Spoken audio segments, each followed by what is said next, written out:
আজকে গেরুম স্বাদের ভাজা বানায় খাওয়া মনে করে কি আপনারা কোনোদিন খান নাই আইব। আপনারা তো কত রকমের খাইছেন হইব, লেকিন এটাই বানামো আজকে একেবারে স্পেশাল। তো দেখেন, সপ্তাহের আগে এই ভাজাটা বানানোর লেগে লুই এলাম পাত্তা কবি এমনি এমনি কইরা এটার উপরে উপরে স্কিন গিলি একটা একটা কইরা এই যে দেখেন সিরালামু, পাতা গিলা আলোক করে লামু, মতলব এই দেখেন এরম কইরা সিরামিরাও চলবো।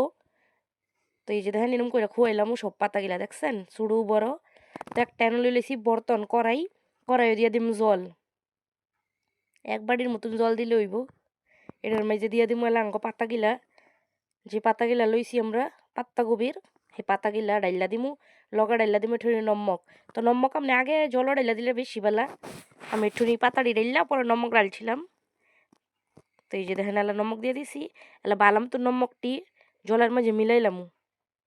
এই যে দেখেন আদা আমি বালাম তো মিলাই দিতেই, জল গরম না নাও নে এর লেগে একটু হাত লাগান যেতেছে। আপনারা জল গরম থাকলে কইতে হাত দিয়েন না, নাহলে হাত যাইব পুইরা। তো এই যে দেন এরম কইরা বালাম তুন ই করে লাইছি, আর এইটা ডাইয়া দিমু। তো দেখেন ডাইকা 2 মিনিট তক করছি, পুরো পাকাইতাম না, সিদ্ধ করতাম না বালা মতন, খালি একটুনি নরম হইলে নামাইলামু। তো দেখেন বালাম তো নরম হয়ে গেছে পাতা গিলা, এলা নামাইলাম ওই প্লেটও, এলা ঠান্ডা করে লামু। তো এটা চলেন ঠান্ডা হইতে দেন। এই দেন ফেলাই দিতেছি এমন করে আদা, যা ঠান্ডা হয়ে যাক। তো এই কড়াইটা বালাম তো আবার খোলাইয়া পরে এর মাঝে দিয়ে দিমু তেল। কোনো তেল দিতে পারবে না, যে তেল গরম আছে সেই তেল। তো আমি এনে তেল দিয়ে দিছি, তেল দিয়া এটার মাঝে দিয়ে দিছি একটুখানি জিরা দিয়া পরে দিয়ে দিছি পেঁয়াজ, দুটা ভালো মতন বাইজ্জালামু লাল লাল কইরা। তো এটা খাইতে যেই স্বাদ লাগে আপনারা জরুর ট্রাই করেন, মনে করে বহুত ভাল লাগবো। তো দেখেন এলা পেস্টিও ভালো মতন চেঞ্জ করে লাইছি কালার। এলা এটার মাঝে দিয়ে দিছি কয়টা কাঁচামরিচ কাইটটা, আপনারা যদি বেশি ঝাল খান তো বেশি কইরা মরিচ দিবেন, যদি কম খান তো কম মরিচ দিবেন। তো দেখেন বালাম তো লাল লাল করে ভাজ হয়ে গেছে গা। তো হেন ভাজ হইতেছে জব তক পেস্টি এন 3টা আলু লইয়া লাইছি আমি, আলুটি সিদ্ধ কইরা লাইছি, সিদ্ধ কইরা বালাম তো আদা মাইয়া লাইছি। এলা দিয়ে দিমু এই যে পেঁয়াজ বাজারের মাঝে আলুটি না আমি আগে তো সিদ্ধ করে রাখছিলাম, আপনারা লগে লগে সিদ্ধ করতে পারবেন।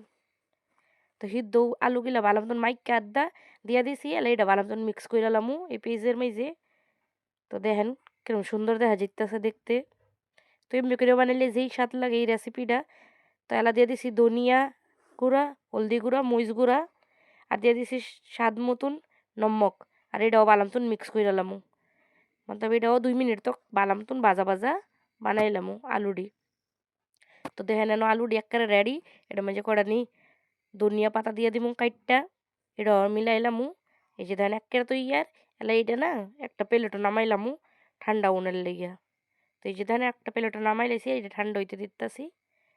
তো এখন একটা বর্তন লই লাইছি, বর্তনও দিয়ে দিমু এক বাটি বেসন, আর লগে দিয়ে দিমু এটার মাঝে চাইলের গুঁড়া আধা বাটিতে একটু কম, আর লগে দিয়ে দিমু কিছু মশলা, একটুখানি দিয়ে দিমু এটার মাঝে হলদি, আর একটুখানি দিয়ে দিমু নমক, একটুখানি লাল মরিচ গুঁড়া, লগে দিয়ে দিমু একটুখানি ধনিয়া। আর সব কিছু দিয়া লগে দিয়ে দিমু একটুখানি ইনো সোডা কিছু দিতে পারবেন, যে একটুখানি ব্যাটারটা যদি গুলি না তো একেবারে স্মুথ সা ব্যাটার হইব, আর যেই বালা বনবো আমার রেসিপিটা। তো এটা হলাম মাইক কালাম বালামতুন। তো দেখেন এনো বালামতুন মাখা হইয়া গেছে, এই দেখেন এটার কনসিস্টেন্সি এরম থাকবো, পাতলাও না মুড়াও না, বালামতুন যেরকম ব্রেড পকোড়া বানাই সেরম। তো এই যে দেখেন এনো আলু ঠান্ডা হয়ে গেছে। তো এনতেন একটা পাতা লইলামু, পাতার মাঝে রাখমু একটুখানি যে পুরটা বানাইছি আমরা আলুর পুরটা রাখমু। পরে এই পাতাটারে বালা মতন ডাইয়া দিমু এই যে এমন কইরা। এই দেন এটা না খুলতো না গা, তো এটা কি সুবি রকম করলে চলবো। এই দেন এমন কইরা সবটি তৈয়ার কইরা লামু। এই দেন এমবে যে স্বাদ পাতার বড়াডি বনে আপনারা জরুর ট্রাই করেন। তো দেন সব পাতা এমন করে বানাই লেছি পুর বইরা। তো এন বয়ে দিছি গা প্যানও দিয়ে দিছি তেলটা ভালো মতন গরম করে লামু। এলা এটার মাঝে দিয়ে দিমু আপনার পকোড়াটা ডিপ করমু। এই যে দেন ভালো মতন ডিপ কইরা পরে এলা এটা তেলও সাইডা দিমু। তো দেন তেলও সাইডা দিছি এরম কইরা সবটি সারমু তেলও। আর এগুলা ভাজা ভাজা বানাইলামু একেবারে লাল লাল কইরা পলেটটা লামু। এই যে দেখেন একেবারে লাল লাল করে ভাজমু দুনো তরফটা, যা ভালো মতন পাক্কা যাক ভিতরে দাও। এই দেখেন কিরম সুন্দর রং হয়েছে, এটা দেখছেন একেবারে লাল লাল। এই আবার প্লেট টেলামু, দেখেন কিরম সুন্দর হয়েছে। তো এটা ডাইল ভাত খালি খালি কেমবাও খাইতে পারবেন, যেই স্বাদ লাগে।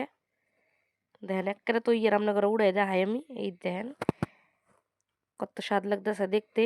তো আই হোপ আজকের রেসিপিটা আপনার ঘরে ভালো লাগতেছে। যদি ভালো লাগে তো একটা লাইক আর শেয়ার জরুর করবেন, আর সাবস্ক্রাইব করে দিবেন আমার চ্যানেলটারে। তো দেখেন একেবারে তৈয়ার, একেবারে ক্রিস্পি, একেবারে করকরা ভাজা। তো চলেন আপনাগুলোকে মিলমু আর একটা ভিডিওর মধ্যে এরমই সুন্দর আর ভালো খাউন।